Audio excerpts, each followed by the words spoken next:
సభకు నమస్కారం. మొట్టమొదట సేవ్ ఆర్డిటీ అనే నినాదం నాతో నా మిత్రులతో మొదలై అదే రోజు మధ్యాహ్నం సిపిఐ పార్టీ వాళ్ళు మొదలుపెట్టిన తర్వాత సాకే హరి గారు కానివ్వండి, తాలూకాలలో మండల లెవెల్లో అందరూ కూడా ఈ యొక్క ఉద్యమం సేవ్ ఆర్డిటీ అనేది ముందుకు తీసుకెళ్ళాం. కానీ అనుకోని కారణాల వల్ల పూర్తిగా మనం రిజల్ట్స్ సాధించలేకపోయినాం. ఎందుకంటే మేము ప్రభుత్వంలో ఉన్నాము, ప్రభుత్వం ప్రజాప్రతినిధులపైన నమ్మకం ఉండి ప్రజాప్రతినిధులు దీన్ని ముందుకు తీసుకెళ్తారు. మంత్రులకు కానీ ఎమ్మెల్యేలకు కానీ రేపు పొద్దున జరిగే మున్సిపల్ ఎన్నికల్లో కానీ జిల్లా పరిషత్ ఎన్నికల్లో కానీ ఆర్డిటీ సేవ్ ఆర్డిటీ అన్నవారు ఆర్డిటీకి సంబంధించిన అభిమానులకే రాజకీయంగా కూడా వాళ్ళకు భవిష్యత్తు ఉంటుంది. ఎందుకంటే వాళ్ళ రీచ్ చాలా పెద్దది ఆర్డిటీ వాళ్ళది. కాబట్టి మనమందరూ కూడా ఆర్డిటీ అన్న ఒక ఆర్డిటీ ఫెరర్ గారు కానివ్వండి, మాంచు గారు కానివ్వండి, మనకు ఒక జిల్లా కలెక్టర్గా జిల్లా మంత్రిగా వ్యవహరిస్తూ ప్రతి సంక్షేమంలోనూ వాళ్ళు ముందు మనకు ముందుకు తీసుకెళ్లారు. అయితే సేవ్ ఆర్డిటీ అన్న నినాదము మనకు ఎందుకు బ్రేక్ అవుతుంది అన్నదాన్ని ఆలోచించాలి. మనం సలహాలు చెప్తున్నాం. ఎందుకంటే నిన్ననే అంబికా లక్ష్మణ్ గారు నివేదిక ఇచ్చారు. లోకేష్ గారు కూడా తన భుజస్కంధాల మీద నేను తప్పకుండా చేస్తానన్నారు. కాబట్టి వాళ్ళ భుజస్కంధాల మీదే మన బరువు బాధ్యతలు పెట్టి అఖిలపక్ష కమిటీ కానివ్వండి, మిత్రపక్షాలు కానివ్వండి, ప్రజా సంఘాలు కానివ్వండి, అందరూ కలిసికట్టుగా ఫస్ట్ రిక్వెస్ట్గానే మనం వెళ్దాము. దీనికి ఒక ఉద్యమం టైంలో తీసుకెళ్ళి లేదా ఒక ప్రభుత్వానికి వ్యతిరేక పవనాలు వీచేలా చేయకుండా ప్రభుత్వాలతోటే పని చేసుకుందామని ముందుకెళ్దామని నేను మీ సభముఖంగా అందరికీ తెలియజేసుకుంటున్నాను. ముఖ్యంగా ఆర్డిటీ నాకు తెలిసినంత వరకు పెద్దలు ఇక్కడ చాలామంది ఉన్నారు. 2 విషయాలపైన రెన్యువల్ కావట్లేదు అని చెప్పే ఒక వదంతి ఉంది. అది ఎంత మాత్రం నిజమో ఎంత మాత్రం కాదో మనకు తెలియదు. కానీ ఒకటి central government funds state government ఫండ్స్లో కలిపారు. అంటే సెంట్రల్ గవర్నమెంట్ ఫండ్స్ని డీవియేట్ చేసి స్టేట్ గవర్నమెంట్ అకౌంట్లో వాడారు అనేది ఒక వదంతి ఉంది. వాడినా తప్పు లేదు. ఎందుకంటే మాకు కూడా 2 బ్యాంక్ అకౌంట్లు ఉంటాయి. స్టేట్ బ్యాంక్లో అకౌంట్ ఉంటుంది, ఐసిఐసిఐ బ్యాంక్లో అకౌంట్ ఉంటుంది. ఆ అకౌంట్లో కాకపోతే ఈ అకౌంట్లో వేస్తాం. అకౌంటబిలిటీ అయితే చేశారు. అది స్టేట్ బ్యాంక్లో వేశారా ఐసిఐసిఐలో వేశారా అనేది డిఫరెంట్. అకౌంటబిలిటీ చేశారు కాబట్టి దానిని పెద్దగా పరిగణించకుండా, ఎందుకంటే రీసెంట్గా మనకు 6 నెలల కింద ఒక లెటర్ వచ్చింది. Deviation of funds from central abroad funds NRI funds deviate అయినాయని.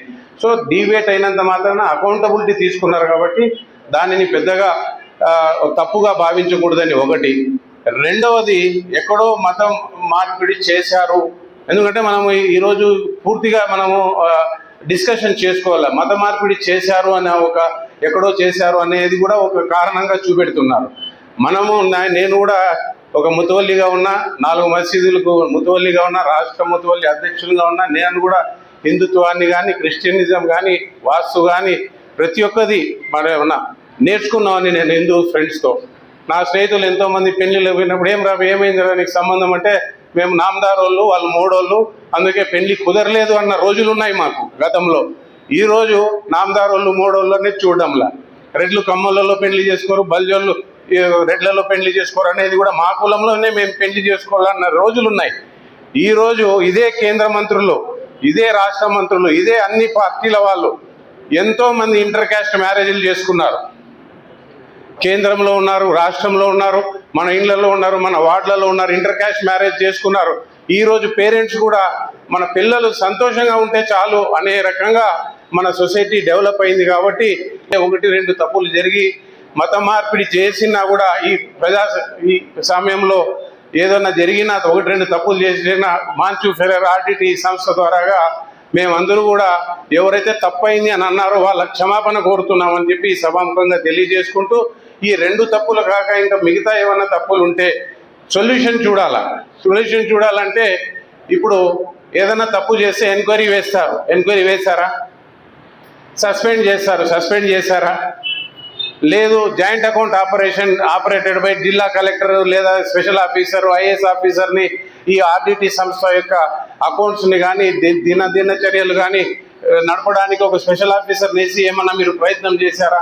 ఇవన్నీ చేయకుండా కేవలం రెన్యువల్ కాకుండా, ఎందుకంటే ఈ మధ్య కాలంలోనే నేను విన్నది చిరంజీవి బ్లడ్ బ్యాంక్ రెన్యువల్ అయ్యింది.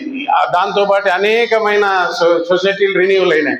కేవలం ఆర్డిటికి అంటే మాకు చాలా ఇబ్బంది అవుతుంది అనంతపురంలో మా ప్రజలందరూ కూడా. ఎందుకంటే ఇంకా చాలా తక్కువ మంది వచ్చాము.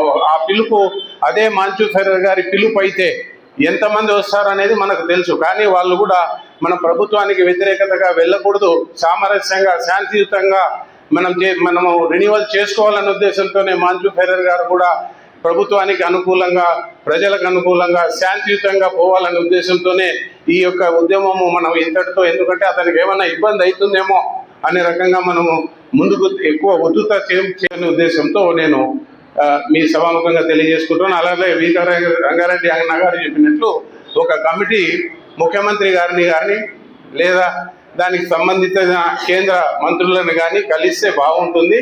కేంద్ర ఒక 20-25 మంది డెలిగేట్స్ పోతే అది చాలా ఇంపాక్ట్ ఉంటుంది. ఎందుకంటే పబ్లిక్లో ఇంపాక్ట్ ఉంది. ఎందుకంటే ప్రజా సంఘాలు, ప్రజలతోటే ప్రజా సంఘాలు, ప్రజలతోటే ప్రజాప్రతినిధులు, ప్రజాప్రతినిధులతోనే ముఖ్యమంత్రులు, రాష్ట్ర కేంద్ర మంత్రులు అవుతారు.